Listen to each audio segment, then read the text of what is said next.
जी। Pradeep sir, film अफसर बिटिया का ट्रेलर रिलीज हुआ है। सबसे पहले आप बताइए, क्या प्रतिक्रिया आपको लोगों से मिल रही है?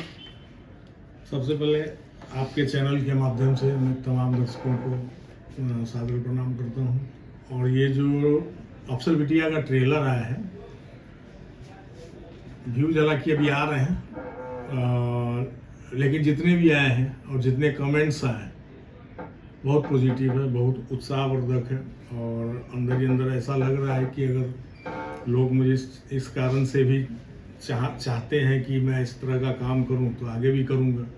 जैसे बड़ी बड़ी फिल्में तो बहुत बनाई, आज की लिट्टी चोखा, सबका बाप, अंगूठा छाप, डार्लिंग वगैरह वगैरह, लेकिन एक कम बजट की फिल्म और स्त्री प्रधान फिल्म का ट्रेलर के ऊपर जो कमेंट्स हैं और लोग जितना पसंद कर रहे हैं, वो मन को गदगद करने वाला होता है, जैसे उत्साह देने वाला होता है, ताकि और ज़्यादा उस दिशा में हम लोग काम कर पाए। जी। फिल्म में श्रुति राव है जो मेन लीड है, उनके बारे में क्या कुछ कहेंगे? श्रुति राव मेरी 2-3 फिल्मों में छोटा छोटा काम की, लेकिन आस्की में थी, बराबर के रोल में थी, सबका बाप में पैरेलल ही थी। लेकिन वो टैलेंटेड लड़की है, बहुत टैलेंटेड लड़की है। और सबसे बड़ी बात है कि वो उसकी पृष्ठभूमि भी बहुत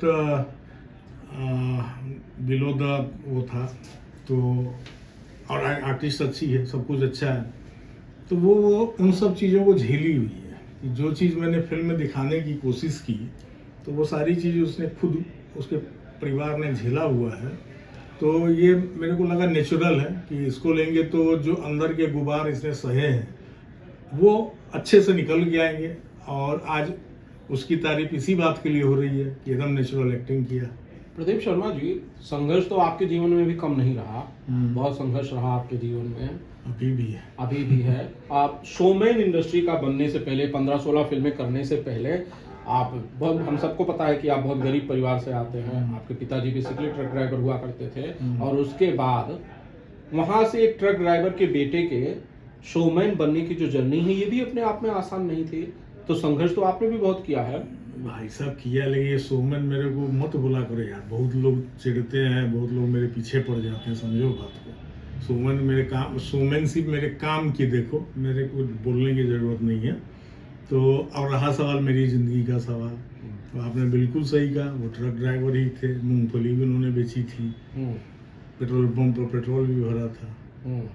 तो उनकी जब बातें याद करता हूँ तो उनका संघर्ष मेरे से भी बड़ा है कि कैसे मूंगफली बेचने वाला, पेट्रोल भरने वाला आदमी अपने बच्चों को पालता है, घर के मकान बनाता है, और फिर उसके बाद हम लोगों को इस लायक बनाता है कि हम लोग आगे कुछ कर सकें। तो ये सब किया धरा मेरे पिताजी का है, और उन्हीं के बताए पद चिन्हों पर मैं चल रहा हूँ।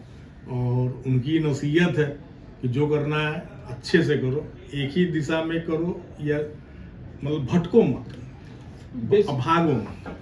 जी प्रदीप शर्मा जी, आपका जो पूरा इतिहास रहा है आपके बैनर बाबा मोशन का, आप हमेशा बड़े स्टार्स के साथ फिल्में बनाते थे जी। अब तक जो आपकी सारी फिल्में हैं, स्टार्टिंग फ्रॉम डमरू से अब तक, चाहे हिंदी की बात, चाहे मराठी की बात कीजिए, चाहे भोजपुरी की, सारे ए लिस्टर एक्टर्स के साथ आपने काम किया है। लेकिन अब आप नए लोगों के साथ या ऐसे लोगों के साथ काम कर रहे हैं जिन्हें मार्केट में अभी एक बड़ी पहचान बनानी है, जो अभी मेकिंग की प्रोसेस में है, ऐसे लोगों के साथ आप काम कर रहे हैं, क्यों ऐसा? देखिए, ऐसा है कि अब पहचान की जहाँ तक आपने बात की, तो मुझे अपनी पहचान बनानी थी, तो मुझे अपनी पहचान बनाने के लिए बड़े बड़े दिग्गजों के साथ काम करना भी था, और आगे भी कर रहा हूँ, अभी आगे भी कर रहा हूँ। तो लेकिन मन में ऐसा रहता है नहीं कि मेरे ऑफिस में इतने लड़के लड़कियाँ आते हैं, अब मैं उसका टैलेंट तो पहचान रहा हूँ, लेकिन हिम्मत नहीं होती है, क्योंकि जब बनाऊँगा तो चैनल्स पर दुनियादारी बेचने में बहुत बहुत कष्ट का विषय है। लेकिन खैर, मैं अब उसको चालू कर दिया। जो भी टैलेंटेड लोग हैं, कंटेंट अच्छा हो, डायरेक्शन अच्छा हो, और बाकी मैं छोटे बजट की तो एक आधी फिल्म बनाया हूँ, लेकिन कैनवास मेरा वैसा ही बड़ा रहता है। मतलब उसमें चाहे टेक्निकली बैकग्राउंड हो या फोटोग्राफी हो या जो भी है, वो मैं कमज़ोर नहीं रखता। मेरी फिल्म चाहे जिसके साथ हो। सर, डायरेक्टर से याद आया कि आपने डायरेक्टर्स को भी मौका दे दिया, इस फिल्म से आपने 2 नए डायरेक्टर्स इंडस्ट्री को दे दिए, हालांकि उसके बाद उन दोनों के पास काम की बहुत सारा काम है उन लोगों के पास, दोनों डायरेक्टर्स के पास जी। तो आपके डायरेक्टर भी नहीं थे? हाँ थे ना, मैं वही बोला कि कलाकार हो या टेक्नीशियन हो जो भी हो, तो मेरे को उस पर कुछ संकोच है। मैं देख लेता हूँ ना कि ये उनका कोई काम नहीं भी है, उनकी बातों से कोई भी पकड़ लेगा जो इस लाइन में है और सीरियस काम करता है, तो मेरे को लगता है तो मैं किसी को भी चांस देता हूँ। सर, सब लोगों को आप चांस दे रहे हैं, नए लोगों को चांस दे रहे हैं, क्या प्रदीप शर्मा बनने में, इंडस्ट्री में इतना मुकाम हासिल करने में क्या किसी शख्स ने इंडस्ट्री से मदद की, आप जिसके बारे में कह सकते हैं कि हाँ इन्होंने मेरा साथ दिया? मैं यही बोलूँगा कि जो बिग स्टार के साथ मैंने शुरुआती दौर में खेसारी जी के साथ काम किया, दिनेश जी के साथ किया, तो ये तो सहयोगी होता है, उनके पास प्रोड्यूसर की क्या कमी है। अब कोई नया प्रोड्यूसर, मेरी मैं बात करूं तो उस समय तक 2-3 फिल्में हिंदी में 1-2 फिल्में कर रखा था, ठीक है, तो मेरे को कौन जानता था, लेकिन उन लोगों ने सहयोग दिया, खेसारी जी ने, दिनेश जी ने, आम्रपाली जी ने। सहयोग दिया मतलब क्या दिया? सहयोग दिया मतलब देखो भाई, नए आदमी के साथ तभी आदमी कोई काम करता है, नए आदमी के साथ जबकि उस पर भरोसा होता है। बस ये जान लो, मेरे पर भरोसा किया मेरे लिए बड़ी बात थी। अब फिलहाल सुपरस्टार के साथ आपकी फिल्में अब नहीं आ रही हैं फिलहाल, या आप नहीं करेंगे? ना, ये क्या कंट्रोवर्सी वाला बात। मेरा तो अभी खेसारी जी के साथ 2 फिल्म आ रही है, मतलब करने जा रहा हूँ, और आप में एक गड़बड़ बात है। आप मेरे से पूछ लेते हो तो उसका वेरीफाई क्यों नहीं करते हो सामने वाले किसी भी व्यक्ति से? लोग तो समझेगा मैं झूठ बोल रहा हूँ, कोई भी व्यक्ति यही सोचेगा मैं झूठ बोल रहा हूँ। आप इसी बात को पूछना खेसारी जी से कि उनके साथ मेरी 2 फिल्में लॉक्ड है कि नहीं। अरे वाह। डायरेक्टर कौन होंगे सर दोनों फिल्मों के? एक के रजनीश मिश्रा जी हैं अभी तक जो पता है, और एक तो अपने पराग जी हैं। पराग पाटिल एक बार फिर से आपके फिल्म में नजर आएंगे? 100%। वो तो अभी एक करने जा रहे हैं, एक फिल्म राहुल की ही करने जा रहे हैं, तो वो तो मेरे साथ अभी वापस से फिर से जुड़े ही हैं। सर, अफसर बिटिया को लेकर मैं तो शूट पे गया था, मैंने देखा किस तरह से शूट हो रही थी। कहानी बड़ी यूनिक है, साफ सुथरी है और काफी इमोशनल है जो कहानी का हिस्सा है। बिल्कुल। तो क्या इस फिल्म में, ऐसी फिल्में आगे भी बना सकता है आपका बैनर, या फिर ये फिल्म जो है उसके बाद फिर से आपकी रूटीन फिल्मों में वापसी हो जाएगी? रूटीन फिल्मों में हुई ही, जैसे डार्लिंग की अक्षय जी के साथ बड़ा कैनवास है वो भी, उसके बाद और भी फिल्म, जैसे कहा खेसारी जी की फिल्म कर रहा हूँ, तो क्यों मैं रूटीन में हूँ।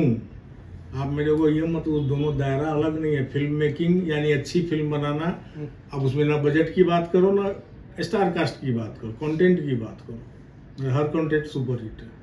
अफसर बिटिया के ट्रेलर की शुरुआत ही सर आपसे होती है, आपके डायलॉग्स के साथ शुरुआत होती है। आपने बाकायदा उसमें शायद प्रिंसिपल का किरदार किया है, तो आप भी अपनी फिल्मों में रोल कर रहे हैं, मतलब प्रदीप शर्मा प्रोड्यूसर से एक्टर बनने की दिशा में मूव कर रहे हैं। वो तो ऐसा है, अब जैसे मैं किसी का टैलेंट पहचानता हूँ तो डायरेक्टर भी कुछ मेरे में टैलेंट देख लेता है। अब जहाँ एक आध कैरेक्टर फिल अप करना होता है, शर्मा जी ये पहन के खड़े हो जाओ, वो पहन के खड़े हो जाओ, ये चलता है। इससे पहले फिल्म में आप भ्रष्ट पुलिस अधिकारी बने थे। भ्रष्टता तो नहीं दिखी थी उसमें, कड़क समझ लीजिए उस टाइप का, मतलब नेगेटिव शेड का किरदार था। हाँ, उसी टाइप में जो कड़क है, जो किसी को कुछ समझ नहीं रहा है, ऐसा है ना, दबंगई में है, वो वैसा था। तो आने वाली फिल्मों में भी ऐसे ही रोल करेंगे आप? कोई बुलाएगा तो हूँ, मैं अपनी फिल्म में क्यों करूँ साहब। मैं अपनी फिल्म में नहीं करूँगा, बाकी जितने भी बाहरी लोग बुलाएंगे तो भाई नॉट। एक एक्टर भी है आपके अंदर, लोगों को दिखेगा तो बुलाएंगे। अच्छा, अब तक किसी ने तारीफ की आपकी एक्टिंग की? ओह, तारीफ करने के करके बोर पका दिया, तब तो उन लोगों ने फिर सीन सब चालू किए मेरे साथ, 2-3-4 सीन ऐसे। अफसर बिटिया क्या था, थिएटर्स में आएगी, टीवी पे आएगी, और कब आएगी? मेरे को लगता है जो बात हुई है मेरी चैनल के द्वारा, तो वर्ल्ड प्रीमियर तो चैनल पर ही होगा, और बट नेचर है कि इसमें सब्सिडी लेना है तो आपको रिलीज भी करना है, तो रिलीज भी करूँगा, मतलब उम्मीद है। Thank you sir. Thank you.